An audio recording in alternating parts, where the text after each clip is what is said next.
Welcome, welcome, WeFlow community. This is your host once again, Moisan Mike.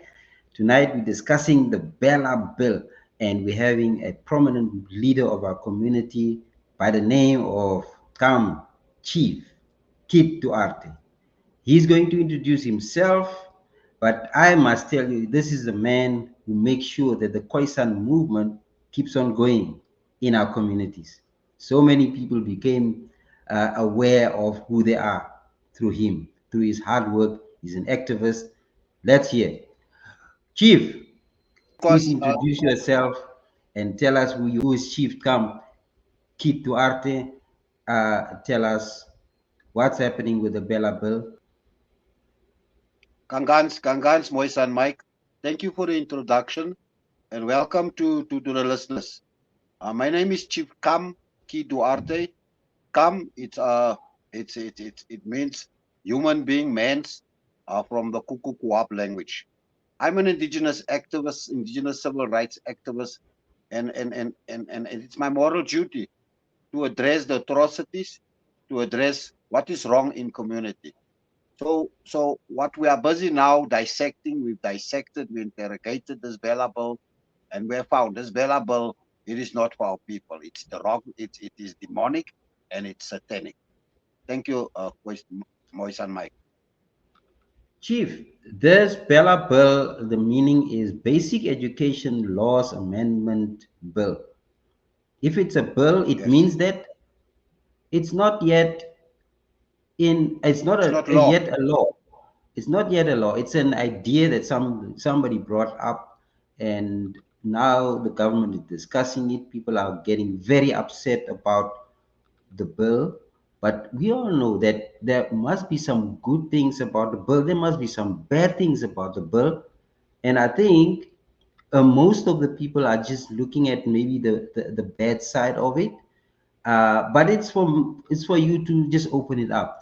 I'll start with a few questions. For example, the government, what is the plan?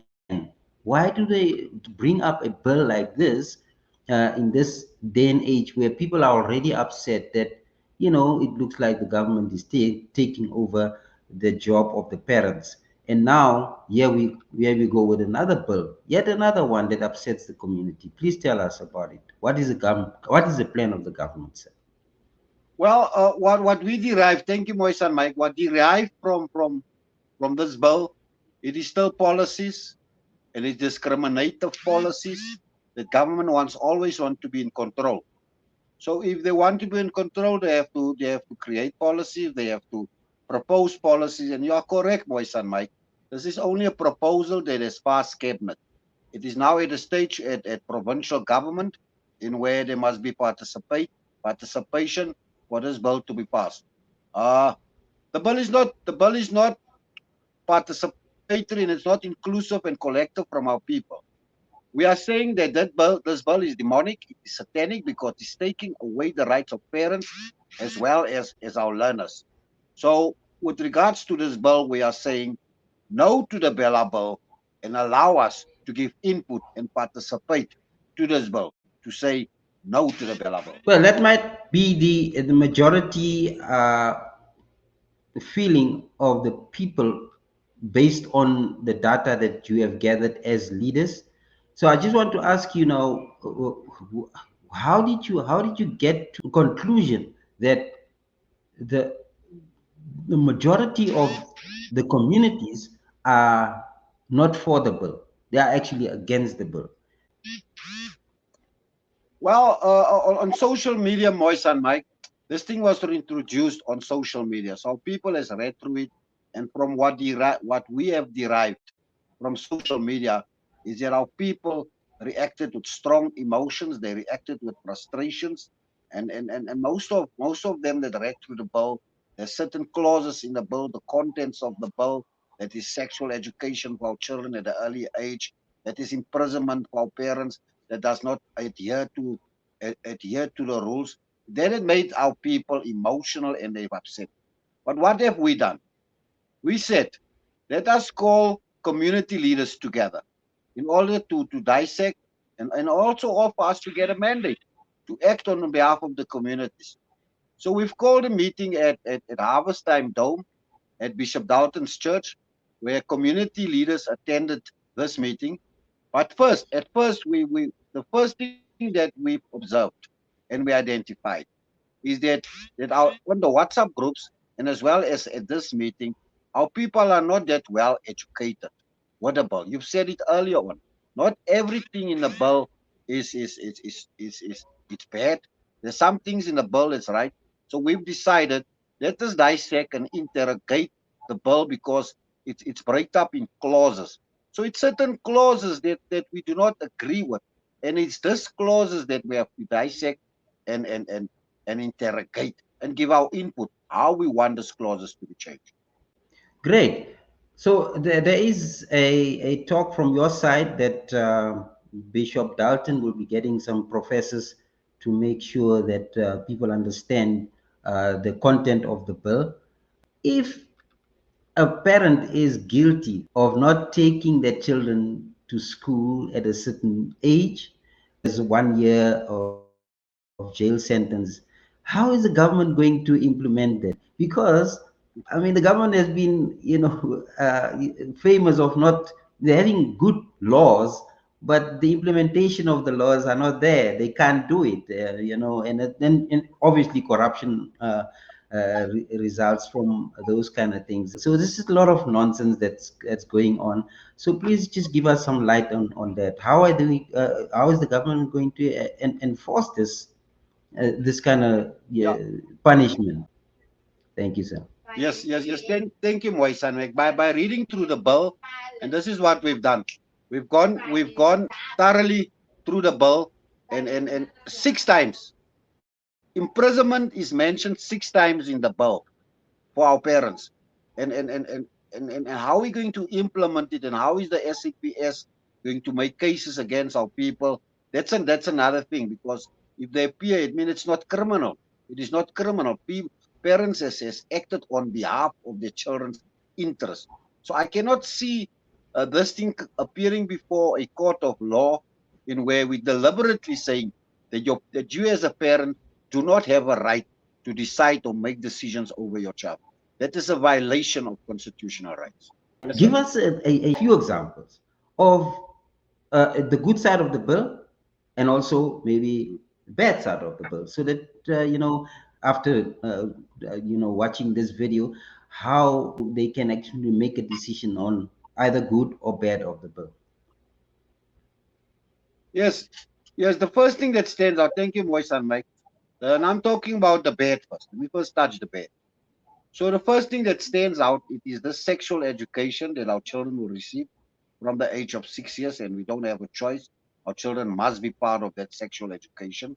The second thing is they're taking away the rights of our parents to make decisions or control, or be in control of the well-being of our children. The third thing, really, and is very important, we do not know how a school will function without the school governing bodies' participation.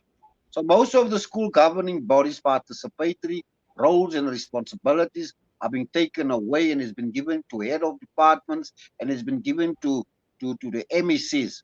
So we've been preaching this all the time, that schools must be adopted by communities in order for communities to take ownership. In El Dorado Park, we have succeeded with this process. So our surrounding community members staying around a school are taking ownership of the school. You want to take the school away from the community. It does not work. It means that we as normal community members or SGBs does not have any say in the school. What is important for us is language. We started in El Dorado Park at one primary school with our Kukukuwap language, Nama language. We are just afraid because of this bill. The government is going to come back and say, no, this language is not allowed. And language, the time of the school and the responsibility of the infrastructure must remain with the school governing body, because we have to face facts. This is the people that stays in the community. They know their community better. So with all these policies and all these clauses that the Bela bill is bringing, it's infringing on our human rights. The good thing about the bill for me is that at long last, we have found structure. At long last, we have found structure where we also see that part of the bill are looking out for the interests of our children. We have to give credit to that. I think the main aim was to look after the interests, but by using the different perspective. So yes, school to look after the interests of our children and to make sure that society is rearing good citizens for tomorrow. I would say the bill stands out there that it's trying to give structure to our schools in the country. There is a trend of mistrust, people mistrusting the government. So I want to ask: is there any form of corruption that the government is, bringing across there? Do you know anything? Well, Moisa and Mike, they will not admit this corruption. At first, will not be admit if there's corruption. But what we've learned from the past of the modus operandi, this bill was passed in National Assembly. So we find it very strange that it was only the African National Congress and the economic freedom fighters that voted in favor of the bill. The other parties objected to the bill, like the ACDP, the DA, and all the other smaller parties got 1 or 2 seats in government. But we know majority rules. So this was, to me, my observation from my side, this was a caucus. It was pre-planned that this bill must be approved from national government right through provincial government. So unfortunately for us, the bill has been passed. And I'll make it clear, and you've said it earlier, Moisan Mike, this is merely a bill. It's not an act. It is not law. It must still go through provincial level in order for us, in order for this bill to become an act. So yeah, with regards to the voting that went on National Assembly, our observation or my observations, there is malpractice. There is corruption taking place. Tell us about George. I saw some great things happening in George.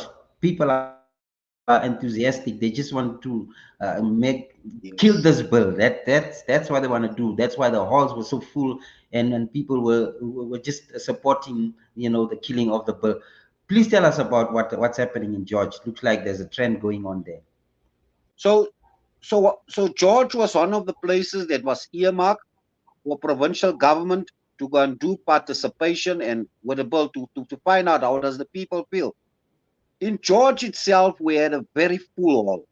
And majority of that people, I would say 100% of the people came out in the numbers and they said, we do not want government to implement this bill. This bill is demonic, it's satanic, and we are speaking out against this bill. Not even George alone. A week before that, it was Uppington. And in Uppington, the meeting was disrupted by community in saying, officials, listen to us. Please go back. Don't just put a tick box there, but hear us out that we are against this bill. So people are speaking out against this bill, and on social media we can hear people speaking out against this bill. Leader Moisan, my disappointment is that I've not seen any workshop or any participatory meeting that is scheduled in Gauteng. So we can also go and lift our voices against this bill. Well, we know there was a bit of an upset a few weeks ago where a few gangsters were killed. And I think that is the same time when the dome was planned, for a meeting there. We hope that things will be a little bit better. Now, in terms of the meetings in the future, can you just give us some light on that, please, Chief? Yeah. Thank you, Moise and Mike. We strongly believe if we mobilize our people can make informative decisions on information that they receive. That's why we've called out academics to come and interrogate and dissect the bill. Like I said, it is not a complete bill. It's certain clauses that our people are against. So these clauses will be dissected, interrogated, and explained in layman's terms to our people, to our parents, to our community leaders what the consequences holds for that bill. So what we anticipate to do is to get community leaders to the dome on Saturday, at harvest time dome, so they can receive this information. And from there, we expect that very same community leaders to go back to their communities and also have a workshop to share this information. We believe that a person that's informed, it is more powerful than a person that's uninformed. So yeah, so this is a build up. This is merely build ups to the march, to our march, and we want to have provincial marches, national marches. There's a lot of organizations. I have to add to you, Moise and Mike. It's not only us that came up with that we're against the bill. There's a lot of other organizations that we are saying in solidarity. We're working together to have national marches, to have provincial marches. So for the first time, Mhm. I see that we are working together. As I'm sitting here to you, we have right to know, right to protest organizations that came on board and say, no, we agree with you. This thing must go to the Constitutional Court. It's got no other place that it has to go. It has to go to the Constitutional Court because our rights as parents and children has been violated. Now, going to the Constitutional Court, obviously there's some money involved. Please let us know about the. Is there any donations that's going to be asked in terms of it going to that level, which is the Constitutional Court, sir? Yeah, yeah, Moise and Mike, we know with everything that we do, the struggle is real. There's always Yeah. resources that we're going to need. For example, the resources that's going to be needed. I just want to start with a march. Going to the Constitutional Court, resources like transport and other logistics will be needed. So we've encouraged our communities. We've encouraged our communities to say, go to your local taxi associations and talk to them about solidarity discount. We've approached our El Dorado Park Taxi Association, and they've committed to us in saying, okay, if you want 10 taxis, then you'll pay for 5. So this is the type of things that we are talking about. As we get closer to representation of the Constitutional Court, I must add that we have two advocates, Advocate Brown and Advocate Billings, that's on board with this fight against the Bela bill. Uh, so yeah, and most of the time, and I have to give respect to Advocate Billings and Advocate Brown. Most of the time, our indigenous activists that's always in trouble or have to be a court, these two gentlemen would always go out of the way and do these things for passion, not even charging our people. But this is a different time. We need to compensate them with regards to representation. By the time to do that and pulling all the logistics together, that will follow. Definitely, we'd have to compensate them. We really thank them for the effort in order to make the things better for our communities. Uh, there's one other thing. The communities have dwindled in the moral fiber. You find that children are walking around in the streets. They don't greet the elders. They just have the orca pipes in front of their yards and they smoke it. And other parents want to maybe intervene. Then the parent of the child would be rude to the person who wants to help, and tell the children, look, this orca pipe is not a good thing. And then also the fact that many times you find that the parents, they give the education to the teachers, and they say the teachers must teach you on, let's say for example, sex education, because they may be too shy to do it, or they haven't got the experience as parents.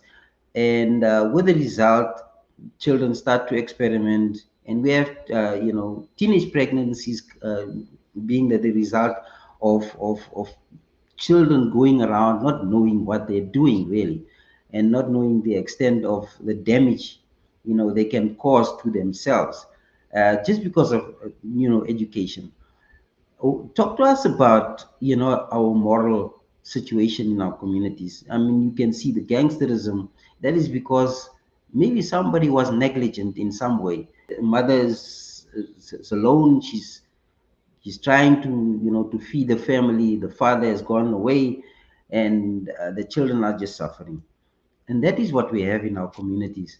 Isn't that maybe where the government thinks, let's help, because it's also costly for the government to pay all these grants to, for example, the children who have children. children who have children, teenage pregnancies, and they have to support, which is a good thing from the government.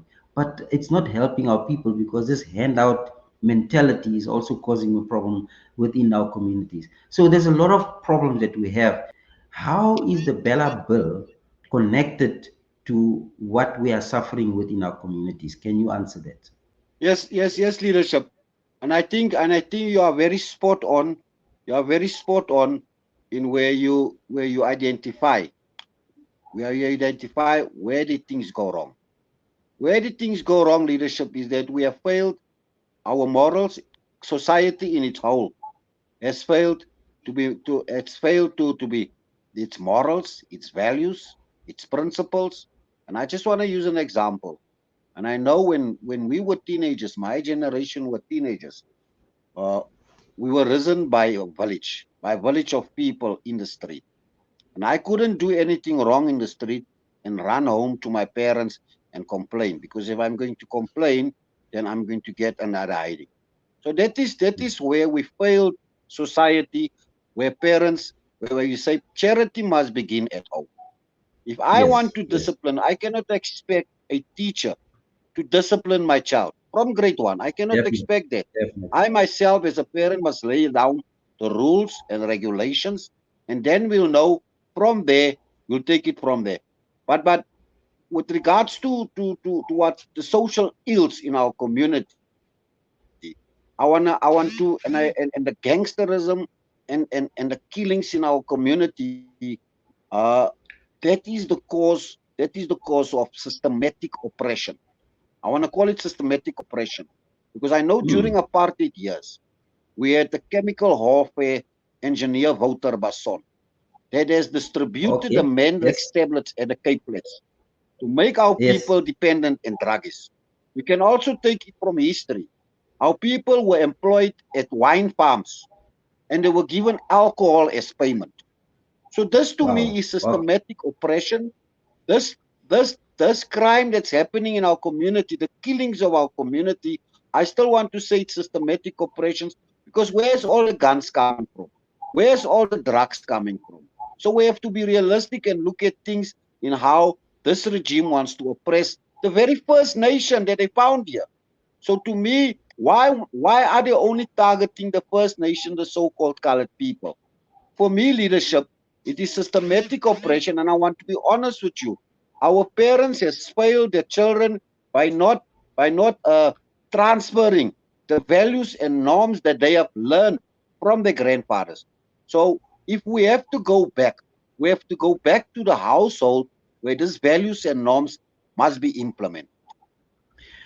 So interesting, very interesting points that you mentioned there. So, coming back to the Bella bill, does it mean that it is essential that our people look at it more carefully instead of just judging and saying, okay, this is a satanic. That's another topic on its own. What is satanic and what is not satanic? Is it not satanic for you as a parent not to teach your children the proper way, because the Bible said teach them in the way of the Bible, so that they, when they grow up, they will never forget what they have learned. Or spare the rod and spoil the child. The government comes in, he comes with a Bella bill. So my thinking is that we should really educate the people more concerning the Bella bill. This bill might benefit the communities. Is there such a thought where, if we look at the bill properly, that we can conclude that at the end of the day, our societies, our communities will end up a little bit better, Leadership, right? I totally agree with you. We definitely need this bill, but this bill must speak on behalf of the community, meaning that the community must be part in giving input to the different clauses.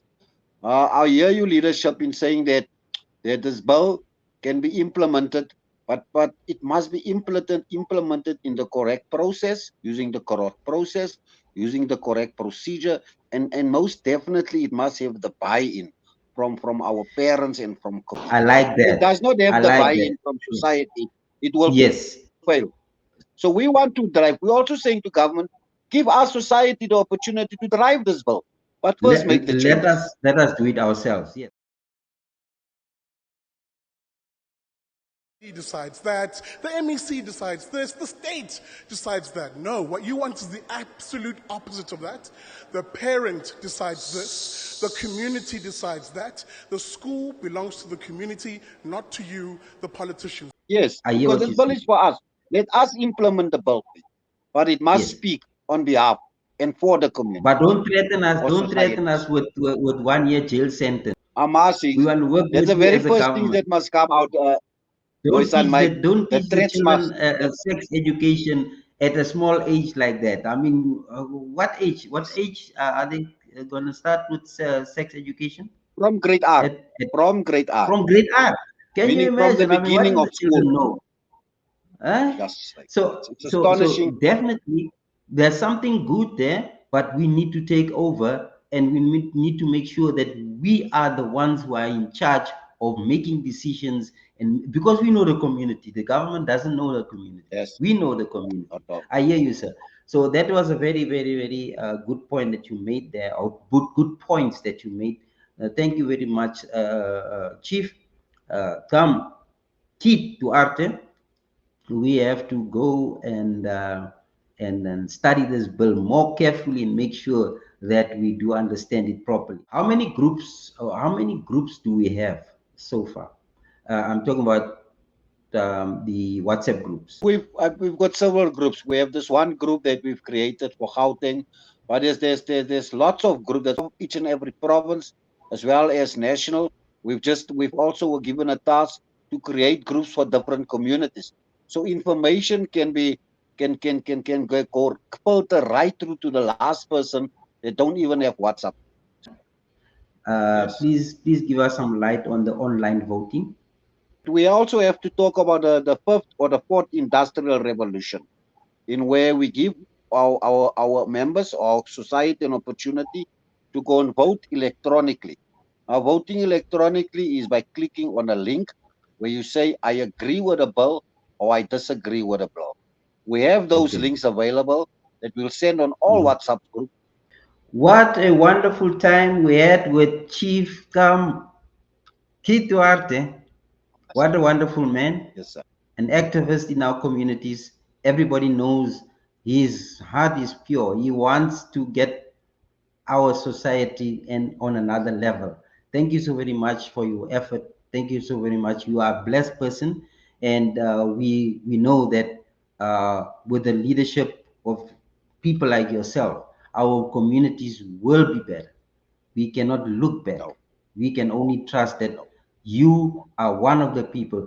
By the way, do not forget to have our Honorable Bishop Dalton also on the Yes. WeFlow channel so that we can have his input. Thank you so very much, Chief. We really appreciate Thank you. your presence on WeFlow. Thank Thank you you, so Moise much. and Mike. I think I must just share and let a cat out of the bag here. You've been one of my teachers. You taught us maths at Silver Oaks, and because of your example, this is how we've turned out. Thank you for using the rod. Jy het ons baie hard geslaan hoor. Amasi man. I didn't know that you're gonna come up with that one, but anyhow, the cat is out of the bag. Okay, thank you very Kai much. Kangans Please leadership. like. It's a pleasure, sir. Please like, subscribe, and hit the bell button and tell us that you appreciate us. And we'll come back and we'll serve the community with WeFlow channel. Thank you. Thank you very much. And we're out of here.